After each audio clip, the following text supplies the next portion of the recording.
welcome once again. Today we will see the numericals from page number 55 of your textbook, from question number 10 to 23, and some of the numericals are in MCQs parts. Okay, so we will see a maximum numericals in two parts of the video. Okay, so today we will take the numericals based on these formulas. जैसे ये formula है पहला P equal to h rho जी. ये formula हमने कहाँ पे देखे थे? जब हमने एक टॉपिक लिया था pressure due to liquid column. तो pressure due to liquid column से रिलेटेड ये फॉर्मूला है. सेकंड फॉर्मूला जो है वो सरफेस टेंशन या सरफेस एनर्जी से रिलेटेड है, कि जिसमें हमने वर्क डन या सरफेस एनर्जी अगर आपको निकालना है तो you have to use this formula T into D A, that is change in area, और ये है सरफेस टेंशन. इसके बाद हमने विस्कोसिटी का टॉपिक लिया था, कि जिसमें हमने न्यूटन्स लॉ ऑफ विस्कोसिटी देखा था, और that viscous force is given by this formula eta A dV upon dx. तो सभी जो भी टर्म्स हम यूज़ करते हैं उससे हम ऑलरेडी फैमिलियर है. उसके बाद हमने स्टोक्स लॉ देखा था, तो ये उसका फॉर्मूला है frictional force again is given by 6 pi eta RV. So V is a terminal velocity there. Okay, और उसके बाद हमने टर्मिनल वेलोसिटी का भी एक कंसेप्ट देखा था, कि टर्मिनल वेलोसिटी आप ये फॉर्मूले से निकाल सकते हैं. इसमें रो जो है that is the density of any spherical object and sigma is the density of the liquid. Okay, so we will see the numerical based on this formula. Okay, तो क्वेश्चन नंबर 10 लेते हैं from page number 55. तो पहला numerical है that is related to this formula pressure. तो पहला numerical है find the pressure 200 metre below the surface of the ocean if pressure on the free surface of the liquid is 1 atmosphere, और density आपको दी है और आपको क्या कैलकुलेट करना है, फाइंड द प्रेशर. ओके, तो देखिए हमने लिक्विड कॉलम से रिलेटेड एक फॉर्मूला देखा था कि P equal to h rho ji.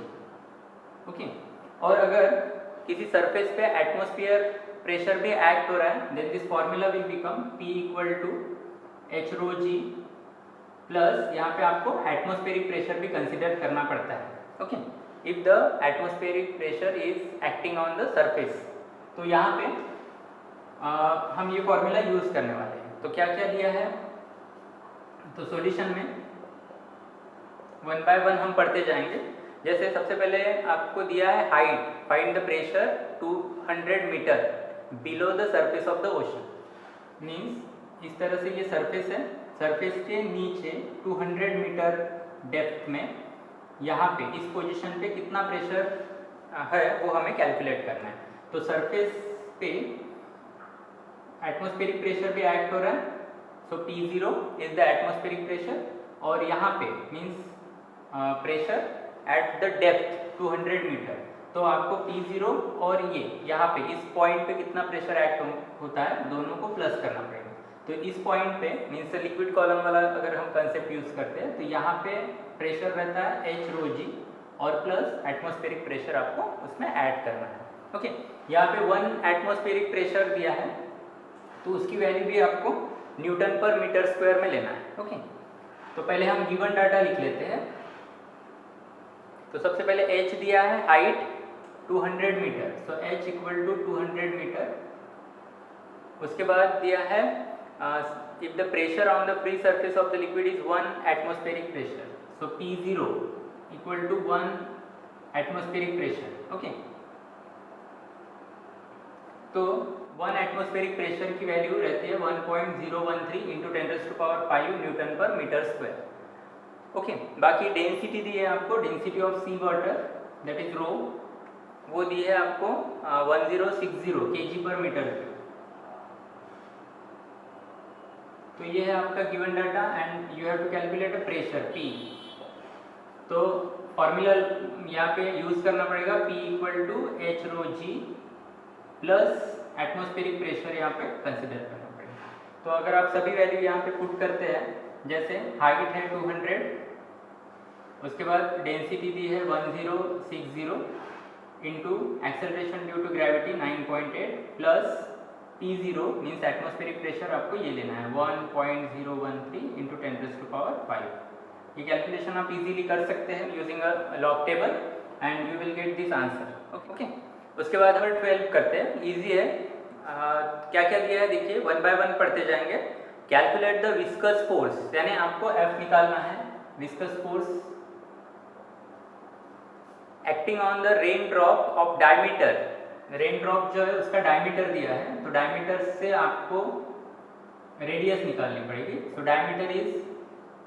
Diameter is 1 millimetre, so radius R equal to 1 millimetre divided by 2, diameter का हाफ रेडियस, तो दैट विल बी 0.5 मिलीमीटर, और मिलीमीटर को आप मीटर में कन्वर्ट कीजिए, so 0.5 into 10⁻³ metre, so radius will be 0.5 into 10⁻³ metre. उसके बाद that is falling with uniform velocity, uniform velocity in this case it is a terminal velocity, तो velocity दी है that is a terminal velocity, तो वो दी है 2 metre पर second,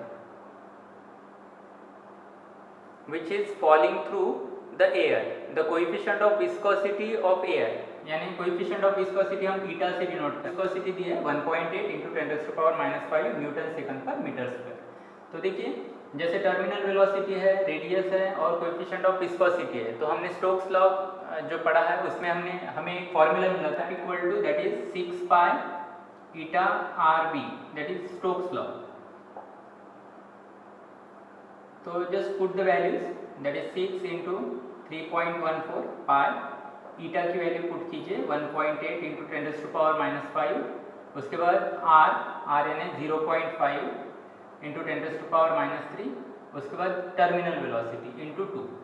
इस तरह से आप वैल्यू इसमें पुट कीजिए and do the simple calculation, so that you will get this answer 3.393 into 10⁻⁷ Newton, जो कि आपके टेक्स्ट बुक में दिया है। तो ये आंसर आप टैली कीजिए। तो ये सिंपल है, based on the Stokes law. उसके बाद हम क्वेश्चन नंबर 13 करते हैं। This question is based on the formula of Newton's law of viscosity. What was that formula? F equal to frictional force equal to coefficient of viscosity, A is the area of that layers, और dV upon dx है velocity gradient। Okay, तो क्या क्या दिया है one by one हम पढ़ते जाएंगे। देखिए सबसे पहले दिया है हॉरिजॉन्टल फोर्स ऑफ 1 न्यूटन, तो F दिया है सॉल्यूशन में, गिवन डाटा में लिखते हैं फोर्स दिया है 1 newton is required to move a metal plate of area, metal plate का एरिया दिया है that is 10⁻⁻² metre square, and this metal plate having a area 10⁻⁻² is moving with the velocity, velocity दी है, तो हम metal plate की velocity जैसे v1 consider करते हैं, तो v1 जो है दैट इज 2 इंटू 10⁻⁻² मीटर पर second. When it rests on a layer of oil 1.5 into 10⁻⁻³ metre thickness, जैसे हम लेयर की बात करते हैं तो थिकनेस यानी ये पोर्शन या ये डिस्टेंस, तो हम लेयर के थिकनेस की बात कर रहे हैं, means indirectly we are talking about the distance between 2 layers. तो dx दिया है आपको, तो dx is a thickness that is 1.5 into 10⁻³ metre. Okay, तो जैसे ये मेटल प्लेट कंसीडर करते हैं तो उसकी वेलोसिटी हमने v1 से डिनोट की है, और जो रेस्ट लेयर है उसकी हम वेलोसिटी v2 कंसीडर करते हैं, तो उसकी वेलोसिटी हमें 0 मीटर पर सेकंड कंसीडर करनी पड़ेगी। तो दोनों में डिफरेंस यानी dv, तो dv कितना हो जाएगा, ये तो 0 है तो ओनली 2 माइनस 0 दैट इज, तो dv चेंज इन वेलोसिटी यही रहेगी 2 इंटू 10⁻⁻² मीटर पर second. So dv is the change in velocity या difference in two velocities, तो v1 और v2 का डिफरेंस रहेगा 2 इंटू 10⁻⁻² मीटर पर सेकंड। ईटा आपको फाइंड आउट करना है, तो ये सभी वैल्यू इस फॉर्मूले में हम पुट अप करते हैं।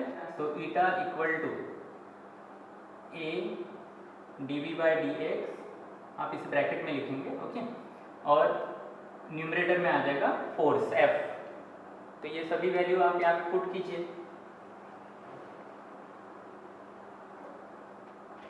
तो F दिया है, सो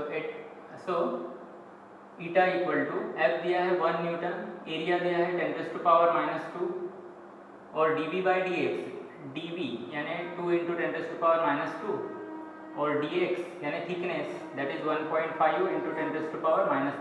वो न्यूमरेटर में शिफ्ट हो जाएगी, सो दिस विल बी 1.5 इंटू 10⁻³ और डिनोमिनेटर में बचेगा 2 इंटू 10⁻², 10⁻², 10⁻⁻4। और ये सिंपल कैलकुलेशन आप अगर करते हैं 1.5/2 तो ये कैलकुलेशन आ जाता है 0.75 ओके इंटू 10⁻³ और ये टर्म भी ऊपर जाएगी, so 10⁻⁴, that is 0.75 into 10⁻1 okay 4 - 3 and finally that will be 7.5। Point shift हो जाएगा, so coefficient of viscosity newton second पर metre square, so this will be final answer okay. तो इस तरह से आप ये कैलकुलेशन कर सकते हैं। उसके बाद हम क्वेश्चन नंबर 14 लेते हैं।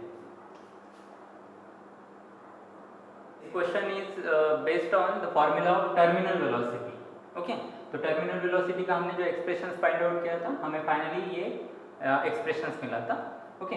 इसमें रो जो है वो डेंसिटी ऑफ स्फेरिकल ऑब्जेक्ट, जैसे उस केस में हमने मेटल स्फीयर लिया था, तो जो भी स्फेरिकल, जैसे शायद इस न्यूमेरिकल में एयर बबल की बात कर रहे हैं, तो उसकी डेंसिटी, उसके बाद sigma is the density of the liquid in which that air bubble is to be taken. क्या क्या दिया है देखिए, विथ व्हाट टर्मिनल वेलोसिटी, यानी v निकालना है आपको,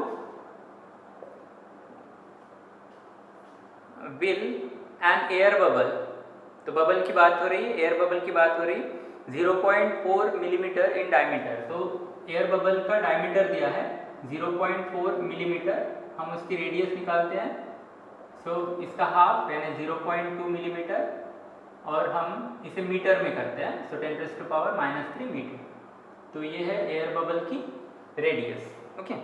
देखिए वहाँ पे हम मेटल स्फीयर की अगर बात करते हैं तो that will B fall under the gravity in a downward direction, लेकिन यहाँ पे एयर बबल की बात हो रही, तो air bubble will be lifted by that liquid okay. तो हमारा जो आंसर आएगा इसमें वो निगेटिव आएगा, देखते हैं क्या आंसर आता है। तो उसके बाद 0.4 millimetre in a diameter rise in a liquid of viscosity दिया है, यानी ईटा दिया है 0.1 न्यूटन सेकंड पर मीटर स्क्वायर। एक ग्रेविटी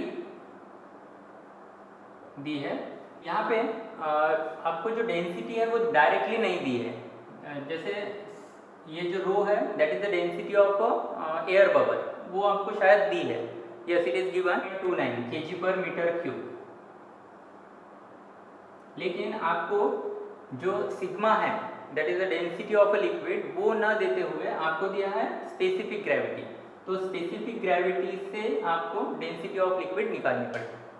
तो उसके लिए ये जो डेंसिटी है वो कंपेयर की जाती है डेंसिटी ऑफ वाटर के साथ। तो स्पेसिफिक ग्रेविटी से हम सिग्मा निकालेंगे, और जैसे हमें सिग्मा की वैल्यू मिल जाती है, then putting all the values in this formula you will easily get the value of a terminal velocity okay. हम स्पेसिफिक ग्रेविटी का फॉर्मूला लिखते हैं,